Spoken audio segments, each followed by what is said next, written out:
Hey everybody, thanks for continuing to support my channel. I just wanted to give you guys a look at some of the different Hot Wheels cars I've been collecting over the years. So you know what, without further ado, here we go.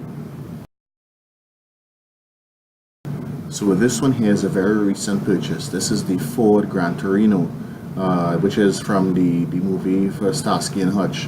Of course, some of you may be more familiar with the television series from, years gone by. But I actually never saw the series in its prime. I only got into it when I saw the movie, which came out somewhat about a few years ago, starring Owen Wilson and Ben Stiller. And I enjoyed it. It was really nice. And here we have the DeLorean. Of course, this is one of those that is quite popular with nerds and geeks alike. Of course, we all know what happens when your vehicle hits 88 miles per hour. This is the vehicle that became famous from the Back to the Future series, starring Michael J. Fox way back when. Lovely series. You should definitely look at all three movies. The third one isn't as good as the first two, but it is still worth looking at.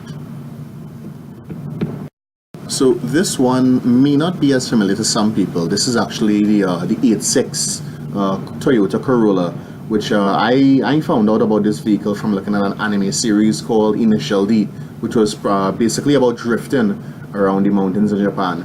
And it was an amazing series. I love the anime. Of course, the downside of watching this series is when I do some driving at home, I used to think about driving the same way as the people in the series. So yeah.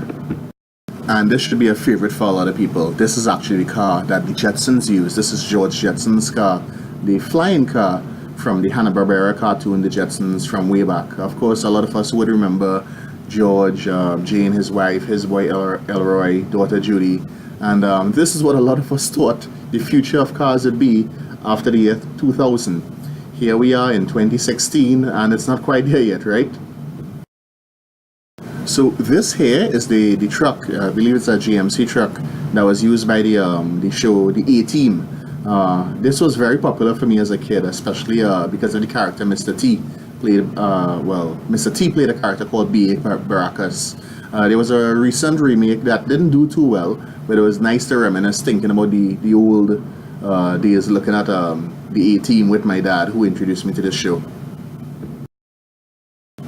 And who doesn't love Herbie, the original love bug from so many movies going back to probably maybe the 70s or so. I've been a fan of this probably since, I don't know if it was Herbie Goes Bananas or Herbie Goes to Monte Carlo, but those would have been the first love bug movies that I saw. And my pedal car when I was a child, as a toddler, was based on the love bug. It was a Herbie pedal car, which I still remember. And this is definitely a favorite of mine. This is Ecto 1 from the Ghostbusters, from the very first Ghostbusters movie from the late 80s.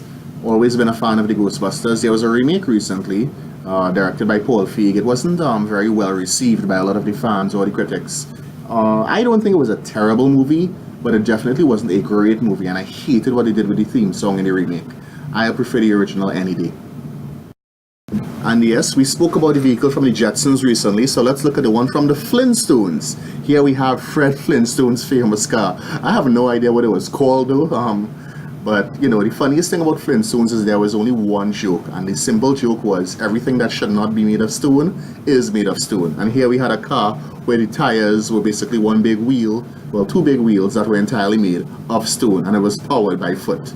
That was the Flintstones for you. And last today, but certainly not least, we have the Mystery Machine from Scooby-Doo. This is a very well-loved vehicle. Everybody looked at it, would have probably thought about getting a Volkswagen minibus at one point in their life and painting it like this. I know I have, and I'm sure I'm not the only one. I only recently got this one, like within the last year or so, and it was one that I was looking out for some time because I felt it was worth collecting.